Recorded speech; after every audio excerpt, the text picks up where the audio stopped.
एक निर्जीव बेजान पत्थर से भी चमकती हुई जीवंत विग्रह का जन्म हो जाता है, सुंदर विग्रह बन जाते, मूर्ति बन जाती है। पर उस पत्थर को उस कुशल कारीगर के अंदर में रहना पड़ता है। उसकी छेनी, उसकी हथौड़ी, उसके मर्दन, उसकी रगड़, उसके प्रहार, जल डालना, उसको घिसना, उसको काटना, उसमें छेद करना, उसको धूप में रखना कि छाया में रखना, कहीं कुछ खबर नहीं। पत्थर बस हनुमान जी की तरह प्रणति का भाव लेकर पड़ा हुआ है। पत्थर नहीं है, पत्थर बना है अहिल्या की तरह, न हिल्यति, हिलती नहीं, पूर्ण समर्पण है। पुतला बना है, रोबोट बना है, आप जैसा चाहो न चालो, और फिर एक सुंदर विग्रह का निर्माण होता है।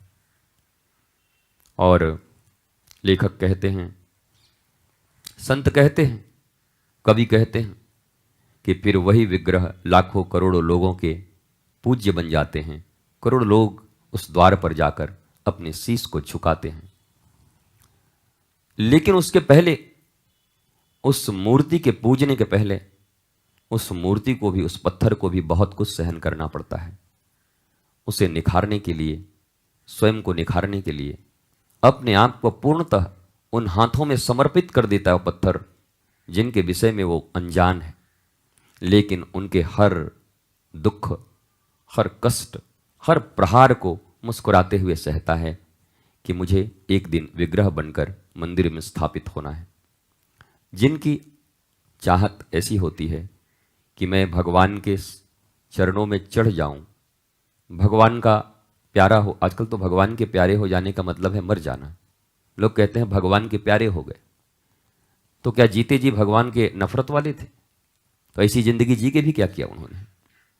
हमारे बोलचाल की भाषा भी धीरे धीरे अजीब होती जा रही है। मरने पर ही राम नाम सत्य होगा, जीते जी रावण सत्य है।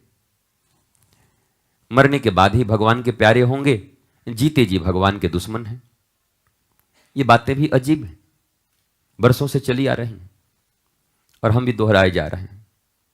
पर कभी भी कोई एक प्रज्ञावान व्यक्ति जब इन शब्दों पर विचार करता है तो उसको एक बड़ी हंसी आती है भीतर से कि मरने के बाद सत्य है तो जीते जी क्या हुआ, और मरने के बाद तो कुछ बचा ही नहीं, सत्य होके भी क्या होंगे। जब कुछ बचा ही नहीं तो सत्य है कि असत्य हम क्या करें। हमारा यह दुर्लभ मनुष्य शरीर विनष्ट हो गया, मिट गया। जीते जी ही राम की सत्यता का बोध हो जाता तो राम की निर्मलता, राम की पावनता, राम का आनंद, सच्चिदानंद घन विग्रह, करुणा, दया, कृपा, उनकी कोमलता, सजलता, शीतलता, सबलता, निर्मलता सब हमारे भीतर आ गई होती।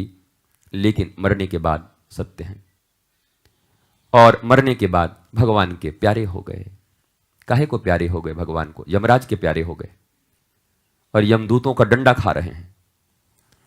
यमदूत कपड़ा खोल खोल के पिछवाड़ा लाल कर रहे हैं और कह रहे हैं भगवान के प्यारे हो गए।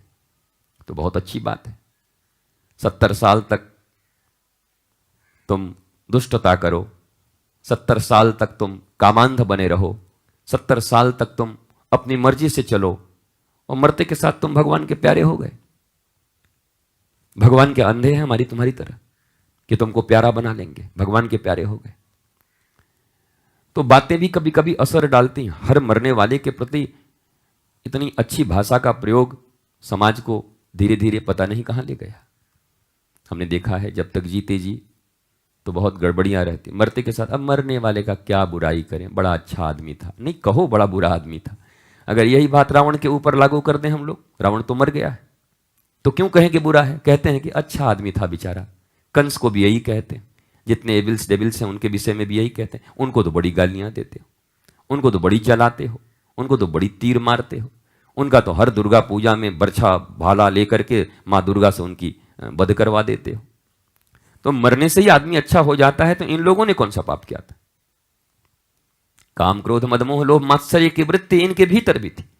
काम क्रोध मदमोह लोभ मात्सर्य की वृत्ति तुम्हारे भीतर भी है, पर तुम अपने मरने वाले को भगवान का प्यारा कह देते हो और अच्छा इंसान कह देते हो, और ये बेचारे मर के भी जूता खा रहे हैं।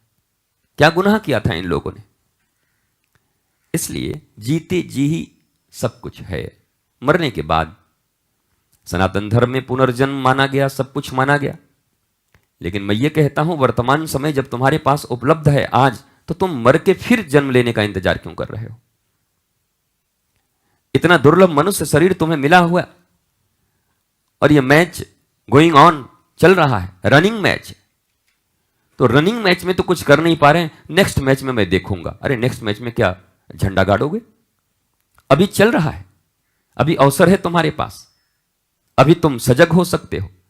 जो काम अगले मैच में करने वाले हो अभी कर सकते हो। इसी समय अपने आप को समग्रता के साथ उस मैच में प्रस्तुत करके आप कुछ भी कर सकते हो। पर कल पर टालने वाली आदत, अगले जन्म में टालने वाली आदत और बाद में देखने वाली आदत, यह हमारे वर्तमान को नष्ट करती, और सिर्फ वर्तमान को ही नहीं, हमारे मनुष्य जीवन को ही नष्ट कर देती।